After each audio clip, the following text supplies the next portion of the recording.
इतना टेक्निकली उस काम को किया गया है कि आप देखेंगे, एक बार निकाल करके गूगल में, यूट्यूब में आप निकाल कर देखेंगे, अमित शाह जी ने पहला भाषण दिया था राज्यसभा में और उसमें उन्होंने सुबह कहा ये कि प्रेसिडेंशियल ऑर्डर से लागू हुआ अनुच्छेद 370 आज प्रेसिडेंशियल ऑर्डर से ही खत्म हो गया। प्रेसिडेंशियल ऑर्डर से, राष्ट्रपति जी के ऑर्डर से।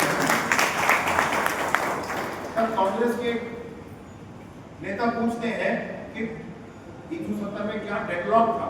370 में क्या था कि भारत के संविधान, लोकसभा राज्यसभा से कुछ पास होता है तो वो जम्मू कश्मीर में लागू होगा कि नहीं होगा।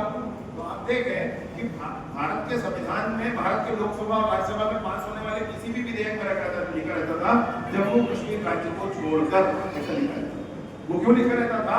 वो इसलिए क्योंकि ये विधेयक यहाँ से तो पास हो गया, अब ये जम्मू कश्मीर की विधानसभा से जब पारित हो जाएगा तब वहां लागू होगा, उससे पहले लागू नहीं होगा। तो आरटीआई वहां भी लागू नहीं था, राइट टू एजुकेशन वहां पे लागू नहीं था, वहां पर आरक्षण लागू नहीं था, एसटी एससी ओबीसी आरक्षण लागू नहीं था। ये जम्मू कश्मीर में लागू नहीं, क्योंकि वहां की विधानसभा ने पारित नहीं किया।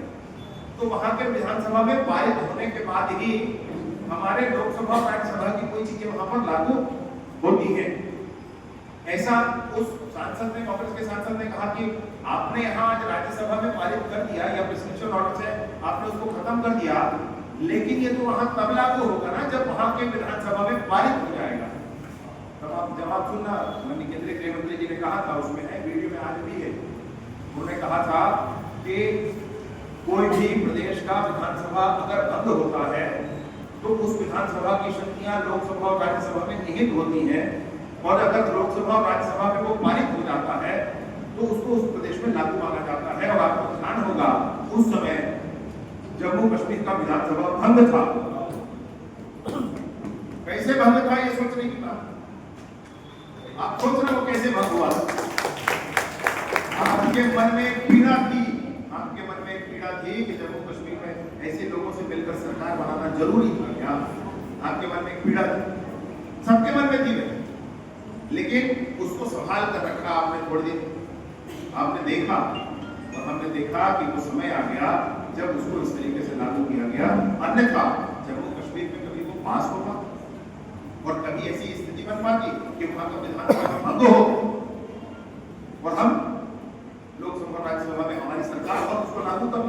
भगवान जाने अनंत काल में ऐसा बिल्कुल कब आता, जब आया। और तो मैं कहता हूँ कि जम्मू कश्मीर की विधानसभा के भंग होने की स्थितियों को आप देखेंगे तो आपको बड़ी बात समझ में भी आई। कैसे सरकार बनी और कैसे सरकार गिर गई, गिरने के बाद विधानसभा भंग हो गया और भंग होने के बाद ये जब मैं आपसे निवेदन पूर्वक कहना चाहता हूँ, ऐसे काम करने वाले माननीय नरेंद्र मोदी जी की सरकार है। इस सरकार के संदर्भ में खुलकर, लगकर, जमकर कहना चाहिए, सोशल मीडिया पर भी कहना चाहिए, विपक्ष को कटघरे में खड़ा करना चाहिए, अपनी बात ताकत से कहना चाहिए। नरेंद्र मोदी जी की सरकार ने गजब काम किए हैं, एक दो की बात नहीं है। दूसरा विषय है